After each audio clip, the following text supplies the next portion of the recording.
Labdien, mīļie vērši, decembris, skatīsimies, ko taro kārtas vēsta vērša zīmē.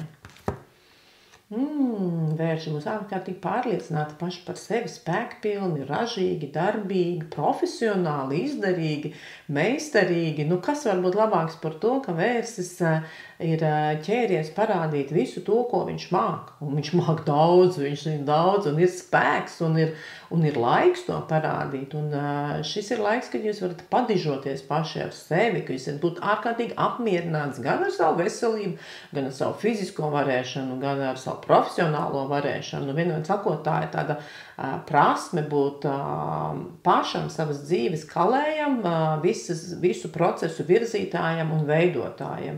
Nu, man liekas, jāsaka vēršiem bravo, decembris būs jūsu mēnesis, kad jūs varat paveikt jebko. Darbs, mēs skatāmies, ko darbs. Darbā nekas sevišķi nemainās, darbā viss ir mierīgi, stabili, komfortabli, apmaksāti. Tiem cilvēkiem, kas vēlas, lai kaut kas mainītos, šī gan nav visai laba kārts, jo tad šī kārts neparedz izmaiņas. Tas nozīmē, ka ja jūs meklējat darbu, visdrīzāk jūs viņu tā kā jaunu kaut ko neatradīsiet. Ja jūs gaidat izmaiņas, jums arī šajā mēnesī vēl nekas nenotiks, jā, bet tāda mierpilna, spēkpilna gaisotne, kurā ir apmaksātas daudzas lietas. Tas nozīmē, ka dažs labs vērsis dabūs gan prēmiju, gan dāvanu, gan, 13 alga, kaut kas tāds arī vēl ir.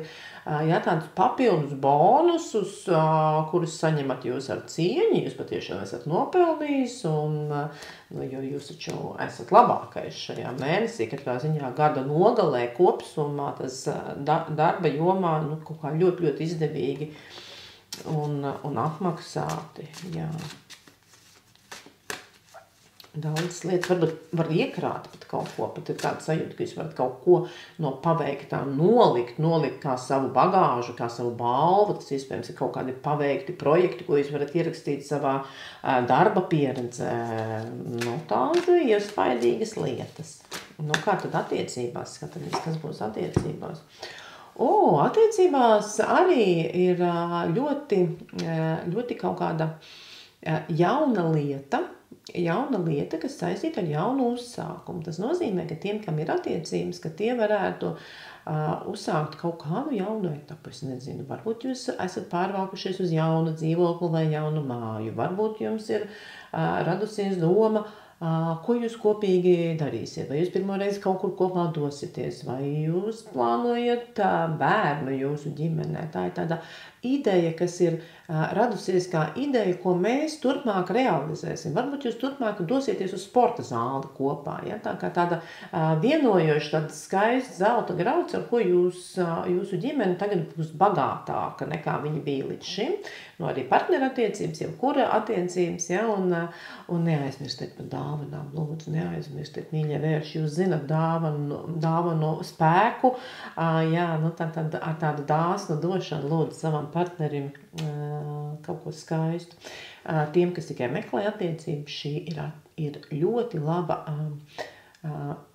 laba varianta atrašana. Ja? Pentakļu dūzes ir kā zelta sēkla, ka es atrodu to, ar ko man beidzot ir interesanti, ar ko man ir labi, ar ko es jūtu tādu fizisku pievilcību, ar ko es jūtu tādu interešu sadarību. Ja? Un tad šī kārts ir jums dot, bet jums vēl ir jāņem, jums vēl ir jāiesaistās, jums vēl ir jādod pretī. Jūs saprotat, tā ir tikai tas, ko jums dod. Jums vēl ir tā kā jāpieņem, jāakceptē un jāpiedalās šajās attiecībās, bet katrā ziņā tā ir ļoti, ļoti laba uzsākuma kārts. Un kāds varētu būt padoms vēršiem? Redzīt, kāds sejas skaista ainava, tas ir Zobena Bruņinieks, bet viņš saka, hei, izkustieties, ja? Nu, vērši, es jums arī saku, jūs tomēr esat zeme, fiksētā zeme, kam patīk pasēdēt, pabaudīt, ja nav jākustās, nekur nekustos, Viņi saka, izkustieties, izskraidieties, uzsākt skriešanu es jums nevarētu ieteikt decembrī, bet sākiet kustības, sākiet aktivitāti, sākiet kaut kādu izbraukšanu no mājas. Ja? Kustības, tas ir priekš jums šajā mēnesī. Jā, manuprāt, gan auglīgs, gan arī iespējams kustīgs mēnesis šajā decembrī un gala nogalē, lai jums izdodas viss lieliski. Uz tikšanos!